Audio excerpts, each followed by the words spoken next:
Telugu Desam party వ్యవస్థాపకులు మాజీ ముఖ్యమంత్రి నందమూరి తారక రామారావు 103వ జయంతి సందర్భంగా ఆంధ్రప్రదేశ్ ముఖ్యమంత్రి నారా చంద్రబాబు నాయుడు ఆయన కుటుంబ సభ్యులు ఘన నివాళులు అర్పించారు. గురువారం ఈ మేరకు చంద్రబాబు ఆయన సతీమణి భువనేశ్వరి, కుమారుడు మంత్రి నారా లోకేష్ ఎక్స్ వేదికగా తమ స్మృతులను పంచుకున్నారు.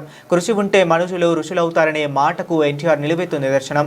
తెలుగు ప్రజల గుండెల్లో చిరస్థాయిగా నిలిచిపోయిన కారణ జన్ముడు, సినీ రాజకీయ రంగాల్లో ధృవతారగా వెలిగిన ఆయన తెలుగు ప్రజల జీవితాల్లో మార్పులు తెచ్చిన ఆధునిక సంఘ సంస్కర్త అని ముఖ్యమంత్రి చంద్రబాబు తన పోస్టులో పేర్కొన్నారు.